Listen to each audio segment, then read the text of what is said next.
संपत्ति नहीं होती थी, वो किसी और के खेत में काम करता था, खेत का मालिक कोई और होता था। ठीक है। अब ये जो संविधान बना या पिछले 100-200 साल में अंग्रेजों का भी राज रहा, तो शूद्र को संपत्ति रखने का अधिकार मिलने लगा, थोड़ा बहुत सम्मान मिलने लगा।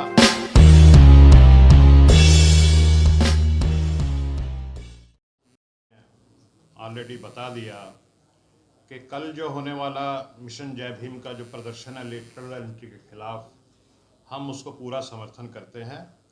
और मैं गौतम जी को बधाई देना चाहूँगा कि इस चीज़ की खुशबुसाहट सभी लोगों के, जितने भी हमारे जागरूक साथी हैं, उनके मन में चल रही है। सोशल मीडिया पे भी हमने लिखना शुरू कर दिया, लेकिन सड़क पे निकल करके कोई अभी तक प्रदर्शन ऐसा नहीं हुआ जिससे सरकार के कान खड़े हों।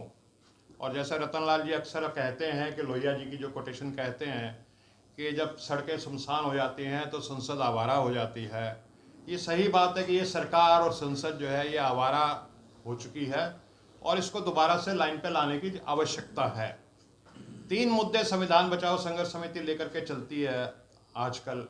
एक तो लेटरल एंट्री का मुद्दा बहुत महत्वपूर्ण है। हमने एनसीबीसी वालों से भी बात की, उनको भी कहा है कि वो सरकार से बात करें और शायद उसमें कुछ डेवलपमेंट है।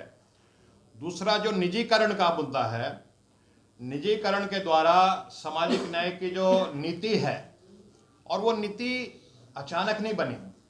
महात्मा ज्योतिबा फूले, बाबा साहब अम्बेडकर, लोहिया जी जैसे अनेकों, मतलब नाम नहीं ले सकते हम, लाखों लोगों का उसमें संघर्ष रहा, उनके साथियों का संघर्ष रहा। जैसे आज गौतम जी संघर्ष कर रहे हैं, इनके साथ सैकड़ों हजारों साथी हैं। पता नहीं कितने लोगों की कुर्बानी के बाद जो मार्जिनलाइजेशन, जो हमारा एक भारत का जो एक बड़ा समाज का हिस्सा हाशिए पे जिसको धकेल दिया गया, जो शोषणकारी जाति व्यवस्था थी उसके द्वारा, उसको करेक्ट करने के लिए, उसका इलाज करने के लिए संविधान बना और संविधान में समता की, सामाजिक न्याय की बात की गई। तो इतने लाखों करोड़ों कुर्बानियों के बाद और हजारों वर्षों के जुल्म सहने के बाद हमें एक ऐसा संविधान मिला जिसमें हमें थोड़ा न्याय मिलने की उम्मीद जगी। लेकिन एक अंग्रेजी में फ्रेज है कि डेथ बाय द 1000 कट। तो ये जो हुकूमत में जो लोग इस समय आ चुके हैं और जो अपनी चला रहे हैं, जो पुनः मनुवादी व्यवस्था लागू करना चाहते हैं, वो ये चाहते हैं कि सामाजिक न्याय के सिद्धांत का हम हत्या कर दें, और हत्या कर रहे हैं। लेकिन वो फरसे से या तलवार से एकदम गर्दन काट के हत्या नहीं कर रहे, वो एक एक कट मार के कर रहे हैं, जैसे ब्लेड से एक एक खून की नस को काट रहे हैं कि सामाजिक न्याय ब्लीड कर करके, थोड़ा थोड़ा ब्लीड करके, आपको पता भी नहीं लगेगा। कभी ऐसा होगा, कभी 13 पॉइंट रोस्टर आ जाएगा, कभी लेटरल एंट्री आ जाएगी, कभी निजीकरण हो जाएगा। Death by the 1000 cut off social justice, ये उनकी पॉलिसी है। हमें बहुत सावधान रहने की ज़रूरत है और हम उसका पुरजोर विरोध करेंगे। एक बचपन में हम सब ने गीत सुना था कि हम लाए हैं तूफान से कश्ती निकाल के, इस देश के बच्चों इसे रखना संभाल के। तो जो कश्ती तूफान से हमारे बाबा साहब निकाल के लाए, ज्योतिबा फूले निकाल के लाए, लोहिया जी निकाल के लाए, मान्यवर काशीराम जी निकाल कर के लाए, उस कश्ती को अगर हम नहीं संभालते तो हम उनके कपूत साबित होंगे। तो बेसिकली एक बार फिर से मैं गौतम जी को बधाई भी देना चाहूँगा कि उन्होंने इनिशिएटिव लिए, एक शुरुआत की, एक सड़क के आंदोलन के लिए, प्रदर्शन की, और हमारा उसमें पूरा समर्थन रहेगा। और आगे भी हम निजीकरण के खिलाफ। और जहाँ तक किसान के मुद्दे पे मैं एक छोटी सी बात कहना चाहता हूँ। मैं खुद एक किसान जाति से आता हूँ, और जो सेंस्क्रिटाइजेशन का मूवमेंट चला अंग्रेजों के राज में, जब होती थी सेंसस, पूछते थे आपकी जाति क्या है और आप किस वर्ण से व्यवस्था करते बिलोंग करते हैं, तो सबको अपने आप को क्षत्रिय, कोई ब्राह्मण, को वैश्य जो बताता था, जो किसान की जातियों से था, जो शूद्र था। मनुस्मृति की जो परिभाषा है वो बिल्कुल साफ है कि जो व्यक्ति शारीरिक श्रम करता है, खेत में काम करता है, चाहे औजार बनाता है, चाहे दस्तकारी करता है, यानी शरीर से काम लेता है, वो शूद्र है। उनको इस बारे में कोई वहम नहीं है।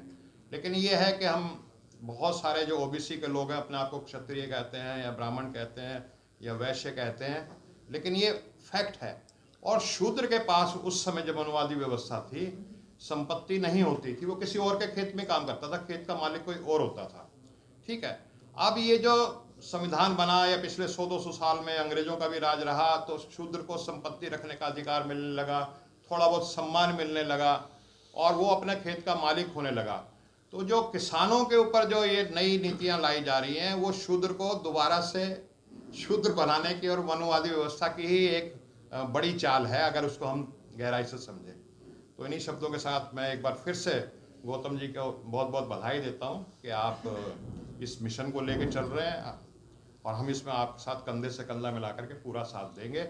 और जितने भी हमारे तमाम साथी हैं जो हमें सुन रहे हैं, उनसे भी मैं निवेदन करूँगा कि अब समय आ गया है।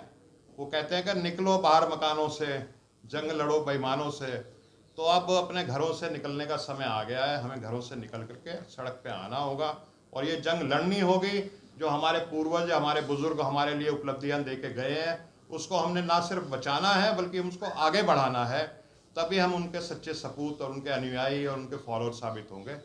धन्यवाद। जय भीम। लक्ष्मण यादव जी। सब्सक्राइब करें आपके अपने चैनल समतावाज टीवी को, बेल आइकन दबाना ना भूलें सबसे पहले हमारी वीडियो देखने के लिए।